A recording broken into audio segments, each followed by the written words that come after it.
Assalamualaikum warahmatullahi wabarakatuh. Perkenalkan, nama saya Muhammad Erwin Saputra Nasution dari kelas IKOR B 2020 Fakultas Ilmu Keolahragaan Universitas Negeri Medan. Baiklah, di sini saya akan menjelaskan tentang karbohidrat. Apa itu karbohidrat? Karbohidrat merupakan zat gizi sumber energi paling penting bagi makhluk hidup karena molekulnya menyediakan unsur karbon yang siap digunakan oleh sel. Karbohidrat adalah salah satu beberapa senyawa kimia termasuk gula pati dan serat yang mengandung atom C, H, dan O dengan rumus kimia CnH2ON. Karbohidrat merupakan senyawa sumber energi utama bagi tubuh. Kira-kira 80% kalori yang didapat tubuh berasal dari karbohidrat. Karbohidrat dipecah menjadi suatu molekul gula yang sangat sederhana seperti glukosa, fruktosa, dan galaktosa pada sebuah sistem pencernaan. Molekul gula inilah yang diserap oleh tubuh. Kelebihan karbohidrat akan disimpan di dalam suatu organ, hati, atau otot dalam membentuk sebuah glikogen di daerah perut, sekeliling ginjal, atau di bawah kulit dalam bentuk lemak. Makanan yang sebagian besar energi karbohidrat yakni antara lain nasi, gandum, jagung, singkong, sagu, kentang, roti, dan umbi-umbian. Jenis-jenis karbohidrat dan pembagian karbohidrat. Berdasarkan susunan kimianya, karbohidrat dibagi menjadi 3 golongan. Yang pertama yaitu monosakarida. Monosakarida adalah karbohidrat paling sederhana yang merupakan molekul terkecil karbohidrat. Dalam tubuh monosakarida langsung diserap oleh dinding-dinding usus halus dan masuk ke dalam peredaran darah. Monosakarida dikelompokkan menjadi 3 golongan. Yang pertama yaitu glukosa. Disebut juga dekstrosa yang terdapat dalam buah-buahan dan sayur-sayuran. Semua jenis karbohidrat akhirnya akan diubah menjadi glukosa. Yang kedua yaitu fruktosa, disebut juga levulosa. Zat ini bersama-sama glukosa terdapat dalam buah-buahan dan sayur-sayuran, terutama dalam madu, dan yang menyebabkan rasa manis. Yang ketiga yaitu galaktosa, berasal dari pemecahan disakarida. Kemudian jenis-jenis karbohidrat yaitu yang kedua disakarida. Disakarida adalah gabungan dari 2 macam monosakarida.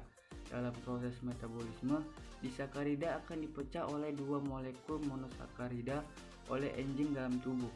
Disakarida dikelompokkan menjadi 3 golongan, yaitu sukrosa. Terdapat di dalam gula tebu, gula aren. Dalam proses pencernaan, sukrosa akan dipecah menjadi glukosa dan fruktosa. B. Yang kedua yaitu maltosa, hasil pemecahan zat tepung atau pati yang selanjutnya dipecah menjadi molekul glukosa. Yang ketiga yaitu laktosa atau gula susu. Banyak terdapat pada susu. Dalam tubuh manusia laktosa agak sulit dicerna jika dibanding dengan sukrosa dan maltosa. Dalam proses pencernaan, laktosa akan dipecah menjadi 1 molekul glukosa dan 1 molekul galaktosa. Yang ketiga yaitu jenis karbohidrat yang ketiga polisakarida atau karbohidrat kompleks. Polisakarida merupakan gabungan beberapa molekul monosakarida. Disebut oligosakarida jika tersusun atas 3-6 molekul monosakarida dan disebut polisakarida jika tersusun atas lebih dari 6 molekul monosakarida. Polisakarida dikelompokkan menjadi 3 golongan. Yang pertama, pati, merupakan sumber kalori yang sangat penting karena sebagian besar karbohidrat dalam makanan terdapat dalam bentuk pati. Amilosa adalah jenis pati berantai lurus tersusun atas 20-30 unit glukosa setiap cabangnya, disebut dengan amilopektin. Yang kedua yaitu serat, merupakan komponen Selanjutnya, inti sel takaran tanaman makanan yang untuk karbohidrat dapat dalam dicerna sehari oleh sistem makan. pencernaan manusia. Kebutuhan Serat karbohidrat per bermanfaat orang untuk setiap hari merangsang alat berbeda-beda. cerna Jenis agar kelamin, mendapat umur, cukup tingkat getah aktivitas yang cerna, dilakukan, membentuk serta volume kondisi sehingga kesehatan akan menimbulkan rasa mempengaruhi kenyang kebutuhan dan membantu karbohidrat. pembentukan feses. Untuk mengetahui berapa Yang ketiga seharusnya yaitu kebutuhan glikogen, karbohidrat harian, disebut juga padi kita dapat binatang, mengacu pada angka adalah jenis karbohidrat kecukupan semacam gizi gula atau yang disimpan AKG di hati oleh dan Kementerian otot Kesehatan dalam jumlah Republik kecil sebagai Indonesia, cadangan karbohidrat. sehingga AKG akan Simpanan digunakan sebagai glikogen acuan hati kurang zat lebih gizi rata-rata yang 4,0% diperlukan dari berat kelompok hati, orang sedangkan pada berdasarkan otot jenis hanya kelamin dan usia. 0,7%. Berikut ini Orang rincian dewasa karbohidrat dengan berat yang badan dibutuhkan 70 laki-laki dan perempuan kira-kira berdasarkan usia. berat hatinya Pada perempuan, 1.800 untuk gram, anak-anak sehingga simpanan glikogen hati 55 sampai 72 gram. 200 gram per Sedangkan hari. berat badan Pada usia 10 berat otot sampai kurang 12 lebih tahun, 3,5 kilo, 275 sehingga gram per simpanan hari. glikogen Pada usia 245 tahun, gram. 13 Simpanan sampai 18 glikogen tahun, normal 1,5 gram 292 gram per per hari. 100 gram Pada otot. usia 19 sampai 29 tahun, 309 gram per hari. Untuk usia 30 sampai 49 tahun, 323 gram per hari. Untuk usia 50 sampai 60 tahun, 285 gram per hari.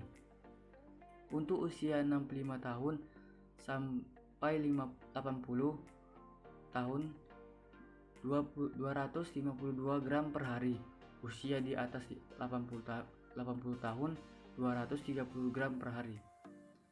Pada laki-laki, anak-anak 155 sampai 254 gram per hari. Pada usia 10 sampai 12 tahun, 289 gram per hari. Usia 13 sampai 15 tahun, 340 gram per hari. Usia 16 sampai 18 tahun, 368 gram per hari. Usia 19 sampai 29 tahun, 375 gram per hari.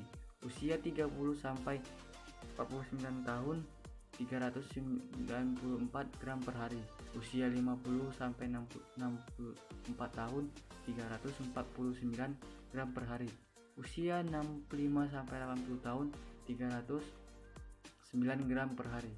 Usia di atas 80 tahun, 248 gram per hari.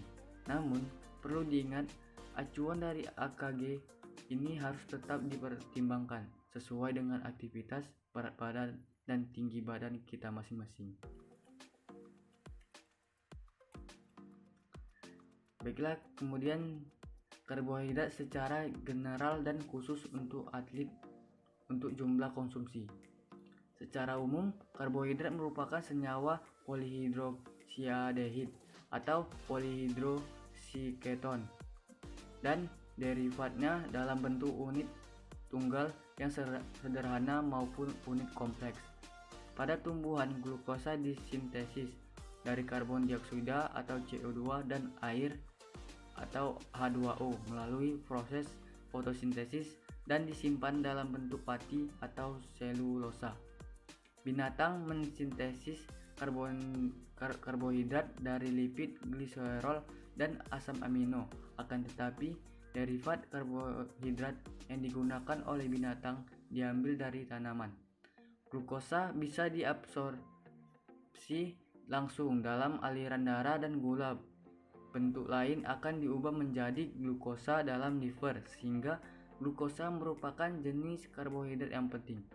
Sebagai sumber utama energi pada mamalia, glukosa dapat disintesis menjadi glikogen sehingga cadangan makanan, ribosa dan deoksirikribosa pada asam nukleat, galaktosa pada laktosa susu, glikolipid dan kombinasi dengan protein atau glikoprotein dan proteoglik atau dan proteoglikan. Atlet harus mengkonsumsi karbohidrat 60-70% total energi. Karbohidrat dalam makanan sebagian besar dalam bentuk karbohidrat kompleks, sedangkan karbohidrat sederhana hanya sebagian kecil saja atau lebih kurang 10%. Apa sih? Pasti kita bertanya-tanya, apa sih fungsi karbohidrat untuk tubuh? Ada 3 fungsi utama karbohidrat yang sangat diperlukan oleh tubuh, yaitu yang pertama yaitu sumber energi utama. Fungsi karbohidrat yang pertama adalah sebagai sumber energi utama bagi tubuh. Energi tersebut dibutuhkan mulai dari bernapas hingga aktivitas tubuh yang lebih intens seperti berlari. Karbohidrat juga merupakan salah satu nutrisi penting untuk ibu hamil. Selama proses pencernaan berlangsung, sumber karbohidrat akan dipecah menjadi gula untuk kemudian diserap oleh saluran cerna dan masuk ke aliran darah. Gula ini dikenal sebagai gula darah atau glukosa. Dibantu insulin, gula dalam darah akan memasuki efek negatif tubuh. Dari karbohidrat terdapat glukosa bila berlebihan akan disimpan dalam otot oleh tubuh dalam bentuk lemak dan dapat mengganggu organ yang ada di dalam tubuh. Maka glukosa berubah menjadi lemak. Yang kedua yaitu akan terjadi obesitas, membatasi asupan. Kemudian dampak positifnya karbohidrat dapat untuk membatasi digunakan sebagai bagaimana caranya sumber energi. Kemudian menurut dampak positifnya yaitu kandungan serat yang tinggi dari makanan yang mengandung karbohidrat kompleks mampu memperpanjang rasa kenyang dibandingkan lemak. Itulah yang karbohidrat juga mengandung lebih sedikit kalori. Dalam 1 gram lemak terkandung 9 kalori, sedangkan dalam 1 gram karbohidrat hanya terkandung 4 kalori.